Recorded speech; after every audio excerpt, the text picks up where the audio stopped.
Закон за двојазична Македонија, а член 5 противуставен. Како е коментирате таква визија тие ставки? Повикувајќи се дали значи на територија на цела Македонија за употребата на јазикот или исклучиво само за некој? Беше наведено дека и на парите ќе има символи двојазични. Еве вака. Значи, ова законско решение, како што напоменав, е целосно согласно членот 5 од Уставот на Република Македонија. Не оди надвор од границите, но представува и затварање на легислативен процес на употребата на езиците. Знаете дека двете прашања кои што останаа отворени се дискутабилни во јавноста, ги испраќаме после донесувањето на законот до Венецијанска комисија, тоа е двојазичноста на парите и униформите во одбраната, каде што ќе очекуваме мислење од Венецијанската комисија. Сето тоа што е во законот предвидено е комплетно согласно уставот. Во моментот на самите пари, 100 денари, имаме атрибути од културата на друга етничка заедница, како што е албанската етничка заедница. Таму стои прозорец од куќа на прозорец од албанска куќа или слично. Да, во делот на парите, во идното нивно изработување, ќе има одредени атрибути кои што отсликуваат културата на албанците, но и културата на другите помали етнички заедници. Ние сме мултиетничко општество. Сето ова кое што е дефинирано и на кое што денеска почна ВМРО ДПМН повторно за жал со лошите политики, наместо да ги видиме на показ на вистина нивните преорганизации во поглед на албанците во државата, тие го прават спротивното, цитирајќи го членот 1 или цитирајќи го тоа што е во Уставот. Уставот е јасен во Република Македонија, тоа бегање нема. Тоа што е во самиот закон е имплицирано од самиот Устав и апсолутно за тоа не постои никаква дилема. Јас сакам да искористам приликата да ги повикам ВМРО ДПМН. Навистина тие најавија своја нова поставеност на политиките наспроти албанската етничка заедница.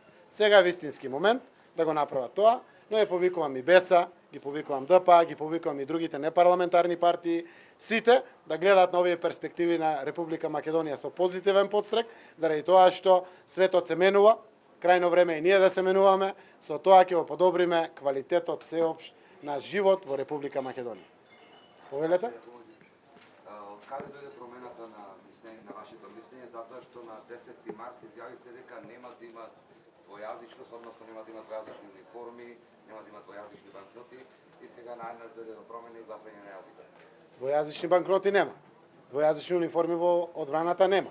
Освен ако Венецијанската комисија потврди дека тоа е согласно Уставот, ние немаме предрасуди со ваквите работи. Сето ова што представува значајно унапредување на квалитетот на животот на граѓаните од сите етнички заедници е вградено внатре, тоа што Уставот го дозволува и тоа што секако е практична потреба на граѓаните албанци, на граѓаните роми, турци, бошњаци и срби и апсолутно тоа што го разговаравме. Ваквото законско решение е разговарано во минатото и помеѓу ДУИ и ВМРО ДПМН ваквото законско решение согласно платформата која што е објавена на владата уште пред некои 5-6 месеци наназад, тоа е согласно рамковниот договор и согласно нашиот устав, ние правиме комплетна реализација на Уставот на Република Македонија, тоа не треба да се плашиме, треба да го зграпчиме, да му се радуваме заради тоа што законот за јазиците ќе овозможи на вистина употреба на јазиците која што има конечната функција, а тоа е да се разбереме. Земјите кои што се разбрале, не се распаднале. Земјите кои што се разбрале и таат напред. Чекорат кон добри перспективи, тоа се перспективи посакувани и за Република Македонија. Јас сум убеден во тоа, апсолутно ниту еден граѓанин нема да изгуби ништо, напротив добиваат граѓаните од помалку бројните заедници, а нашата мултиетничка Македонија тоа го заслужува. Премиере, дали е точно дека Институтот за културно и духовно наследство на албанците договорено да го добие лице од партијата на села, Алијансата на албанците? Работните групи ги договараа, веројатно е така. Ако е така договорено, е така. Немаме проблем, ние сме фокусирани на квалитетни решенија во персоналните решенија кои што се нудат за самите институции, заради тоа што веруваме дека така ќе се унапредат навистина и правата на помалку бројните етнички заедници. Во овој институт кој што е институтот за албанците, веруваме дека навистина ќе помогне во имплементацијата на комплетно на рамковниот договор, реализацијата на овој закон и на многу други законски решенија. Знаете дека самиот закон предвидува и агенција и инспекторат, тие ќе бидат стимулирани, заради тоа што и владата ги разгледуваше. На крајот одлучивме да бидат орган во состав на правда, за тоа беше и одложувањето на дебатата, но за разлика од претходните два пати кога Груевски го немаше никаде кога се носеше законот за унапредување на езиците, еве сме ние овде отворени, транспарентни да дадеме одговори на сите прашања. Дали може конкретно само да кажеме, дали потребата да се прошири во ние општини кај што има 20% албанско население, затоа што ева позицијата тврди дека тоа ќе биде од Прилеп до Делчево, до Бевчај и не знам, през цела територија. Само на дополнување, што е разликата помеѓу овој закон и претходното законско решение? Значи, законот е веќе транспарентно објавен. Можете да го читате и да ги гледате сите детали во него.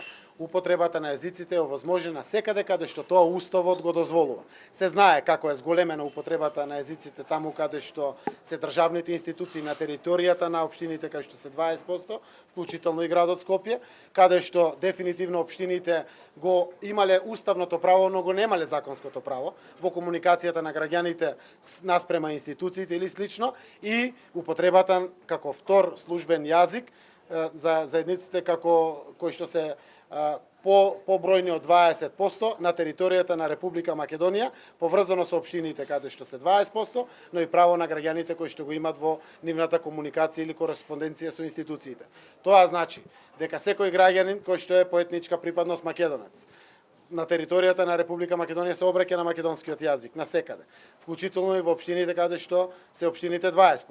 Или истовремено ако граѓаните на пример се роми, и тоа се случува во Шуторизер. И сега со закон е уредено да го имат покрај на македонскиот јазик употребата и на ромскиот јазик. Но ако граѓанин се стекне пример во Гевгелија и е од албанско етничко потекло и е во незгодна состојба, тоа право е меѓународно право.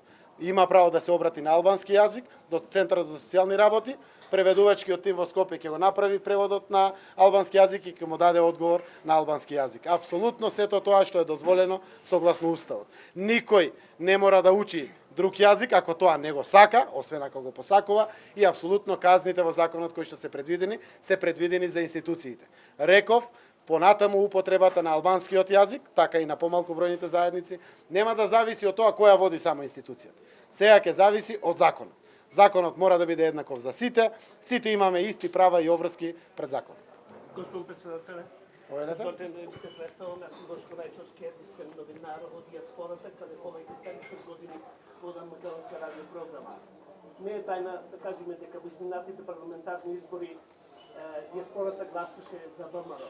Вие како нова влада, за која сте честита во името на диаспората, дали вашата политика ќе биде треба диаспората поблиска? Ова ви го поставам затоа што Агенција за иселеништво просто не постои, да не соберните има школа на македонски јазик, матица не постои, и второто прашање, дали ние иселениците треба да изучуваме албански?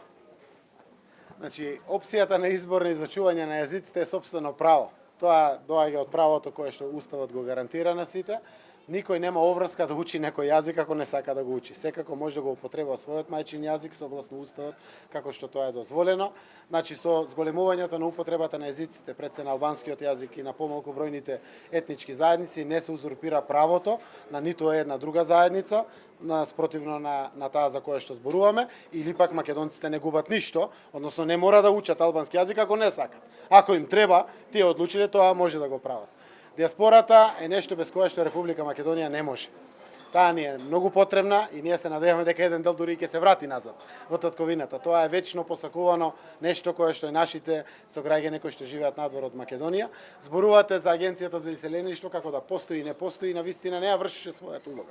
Агенцијата за иселеништво овие денови ќе добие своји нови раководни структури кои што мора да ја засилат комуникацијата и контактот со диаспората на многу оперативен начин во интерес на нашата диаспора. Новината е во тоа што сега имаме министар за диаспората, кој што треба дефинитивно да ги заокружи сите потреби на диаспората кон својата земја татковина Македонија, која што на сите ни лежи при срце, но и во секојдневните оперативни потреби, суштествени потреби на диаспората кон својата татковина и своите права надвор каде што работат. Во тој случај, во програмата на владата е прецизно потврдено кои се чекорите што ќе ги прави новата влада на Република Македонија према диаспората. Ќе спомнам само еден. Дополнително посебни поволности за секоја инвестиција која што ќе дојде од нашата диаспора. преку државна помош, преку посебни повластици или слично, заради тоа што ние веруваме дека дијаспората покрај тоа што и помага многу на Македонија преку девизните дознаки, пуштањето на пари на своите овде, има и како сериозен ресурс да вложи овде во Македонија. Тоа сакаме да го охрабриме со сите политики на владата. Едното е Агенцијата за иселеништво, другото е Министерот за дијаспората и третото е економските политики кои што ќе постои. Дали агенцијата ќе добие нов директор сега? Ќе добие, јас верувам дека Јас кажувам, не сме задоволни од досегашното. Јас верувам дека овие денови веќе ќе биде објавено името на новиот директор на Агенцијата за иселеништво. Премиере, во Струга имаме веќе двојазични табли, но првото име е на албански јазик.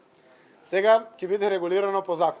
Се знае. Прво употреба е македонскиот јазик, во општините кои што се двојазични, вториот јазик за Струга тоа е албанскиот јазик, не знам за Шуто Оризари е ромскиот јазик. И таму имаме изедначеност на самата употреба. Некои општини, на пример, има само албански јазик. И тоа не е добро. Треба да имат правото на употребата на албанскиот јазик, но прво стои македонскиот јазик. Уште еднаш само да напоменам. Прв јазик во службена употреба е македонскиот јазик и неговото кирилично писмо. Единствен јазик за меѓународна употреба е македонскиот јазик и неговото кирилично писмо. Уставот дефинира и втор службен јазик, како што тоа е упишено согласно Уставот и неговата примена и употреба. Тоа ќе биде и во иднина применето согласно Уставот на Република Македонија и од тука треба да знаат граѓаните. Се што е направено овде е согласно Уставот, но дефинитивно заокружуваме една легислатива која што ги дава правата на ова мултиетничка наша Македонија согласно тоа кое што е потреба за да ги дефинира сите потреби за перспективи на граѓаните на нашата земја. Друго прашање? Дали ќе се одржат изборите на 30 октомври и докаде е поставката во СДСМ за кандидат за овде? Ние отпочнавме од порано постапки заради тоа што имаше други датуми за дефинирање на кандидатите за градоначалници, кои што беа после тоа прекинати, согласно разлекувањето на изборот на влада, формирањето на парламентарното мнозинство и слично. Партиите во Република Македонија, парламентарните партии, се договорија за првата половина на октомври со фиксен датум 15 октомври. До сега не гледам никакви причини за одложување на изборите.